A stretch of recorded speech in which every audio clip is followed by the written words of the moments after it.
ಉಡುಪಿ ರುಚಿ food channel ಸ್ವಾಗತ. ಇವತ್ತು ಬಾಳೆಕಾಯಿ ದಿಂಡಿನ ಪಲ್ಯ ಮಾಡೋ ವಿಧಾನವನ್ನು ಮಾಡಿ ತೋರಿಸ್ತಾ ಇದ್ದೀನಿ. ಈರುಳ್ಳಿ ಬೆಳ್ಳುಳ್ಳಿ ಸೇರಿಸದೆ ನೆನೆಸಿದ ಹೆಸರುಬೇಳೆ ಜೊತೆ ಬಾಳೆಕಾಯಿ ದಿಂಡಿನ ಪಲ್ಯ ಹೇಗೆ ಮಾಡೋದು ನೋಡೋಣ. ಅದೆಲ್ಲ ಸಾರಿ ನೋಡೋದಾದರೆ ಅದನ್ನು ಸಬ್ಸ್ಕ್ರೈಬ್ ಮಾಡಿ. ಇದರಿಂದ ನಮಗೆ ಇನ್ನಷ್ಟು ವಿಡಿಯೋ ಮಾಡಲು ಪ್ರೋತ್ಸಾಹ ಸಿಕ್ಕಿದಾಗೆ ಆಗ್ತದೆ. ಪಲ್ಯ ಮಾಡುವಾಗ ಈರುಳ್ಳಿ ಬೆಳ್ಳುಳ್ಳಿ ಉಪಯೋಗ ಮಾಡ್ತೀವಿ, ಆದರೆ ಕೆಲವರಿಗೆ ಅದು ಇಷ್ಟ ಆಗೋದಿಲ್ಲ. ಅದಕ್ಕೆ ಈರುಳ್ಳಿ ಬೆಳ್ಳುಳ್ಳಿ ಹಾಕದೇ ಈ ಪಲ್ಯ ಮಾಡಿದ್ದೀವಿ. ಬಾಳೆಕಾಯಿ ದಿಂಡನ್ನು ಮೊದಲು ವೃತ್ತಾಕಾರವಾಗಿ ತೆಳ್ಳನೆ ಬೆಲ್ಲೆಗಳಾಗಿ ಕತ್ತರಿಸ್ಕೊಳ್ಬೇಕು. ಕತ್ತರಿಸುವಾಗ ಅದರಲ್ಲಿ ನಾರು ಬರ್ತದೆ, ಆ ನಾರನ್ನು ತೆಗಿಬೇಕು. ನಂತರ ಅದನ್ನು ಸಣ್ಣದಾಗಿ ಚೌಕಾಕಾರದಲ್ಲಿ ಕತ್ತರಿಸ್ಕೊಳ್ಬೇಕು. ಬಿಡಿಸುವಾಗ ಒಳಗೆ ತುಂಬ ಪದರ ಬರ್ತದೆ. ಎಲ್ಲ ಪದರ ಬಿಡಿಸಿದ ಮೇಲೆ ಅದರ ಒಳಗೆ ಬೆಳ್ಳನೆ ಬಾಳೆ ದಿಂಡು ಸಿಗ್ತದೆ. ಇದನ್ನು ಈ ರೀತಿ ಕತ್ತರಿಸ್ಕೊಳ್ಬೇಕು, ತಿನ್ನಲು ಚೆನ್ನಾಗಿರ್ತದೆ.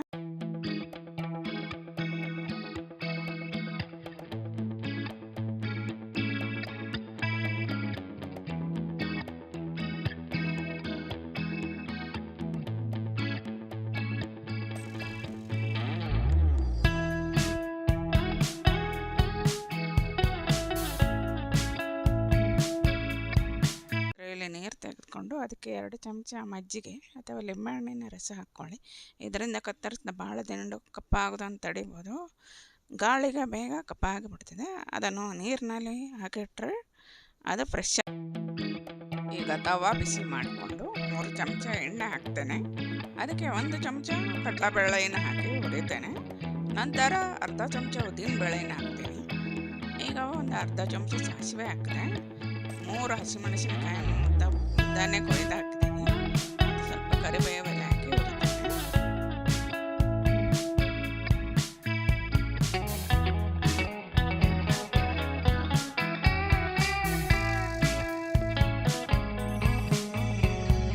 Reminiscing of good old days, remembering to forget all the bad ones. I remember when college seemed so important, but is it worth it? ಬಾಳೆ ದಿಂಡಿನಲ್ಲಿ ನೀರಿನ ಅಂಶ ಜಾಸ್ತಿ ಇರೋದ್ರಿಂದ ಪಲ್ಯಕ್ಕೆ ನೀರು ಬೇಕಾಗಿಲ್ಲ. ಅದರಲ್ಲಿದ್ದ ನೀರಿನ ಅಂಶದಲ್ಲಿ ಕಡಿಮೆ ಉರಿಯಲ್ಲೇ ಬೇಯಿಸ್ಕೊಳ್ಬೇಕು.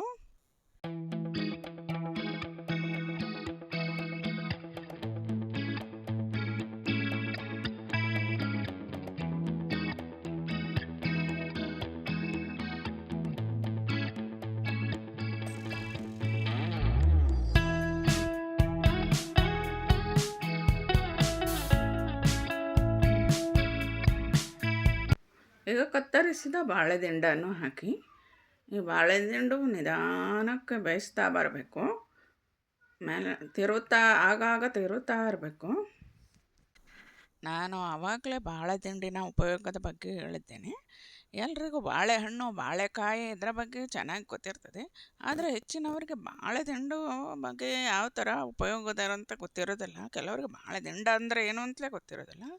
ಈ ಬಾಳೆದಿಂಡು BP, ಶುಗರ್, ಗ್ಯಾಸ್ಟ್ರಿಕ್, ಮಲಬದ್ಧತೆ, ಕಿಡ್ನಿ ಕಲ್ಲಿನ ಸಮಸ್ಯೆಗೆ ಇದರ ರಸವನ್ನೇ ಪರಿಹಾರ ಆಗಿ ಉಪಯೋಗ ಮಾಡ್ಬೋದು. ಇದು ಹಸಿಯಾಗಿ ತಿನ್ನಲಿಕ್ಕೆ ಆಗೋದಿಲ್ಲ. ಜ್ಯೂಸು, ಚಟ್ನಿ, ಪಲ್ಯ, ಕೂಟು ಇತ್ಯಾದಿ ಮಾಡಿಕೊಂಡು ತಿಂದರೆ ತುಂಬ ಒಳ್ಳೆಯದು. ಈಗ ಇದಕ್ಕೆ 1 ಚಮಚ ಉಪ್ಪು ಸೇರಿಸ್ತೀನಿ. ರುಚಿಗಷ್ಟು ಉಪ್ಪು ಬೇಕಂದ್ರೆ ಅಷ್ಟೇ ಹಾಕ್ಕೊಳ್ಳಿ. 1/4 ಚಮಚದಷ್ಟು ಅರಿಶಿನ ಹುಡಿ ಸೇರಿಸ್ತೇನೆ. ಹೆಸರುಬೇಳೆ ಮೆತ್ತಗಾಗುವವರೆಗೆ ನಿಧಾನವಾಗಿ ಬೇಯಿಸ್ಕೊಳ್ಳಿ.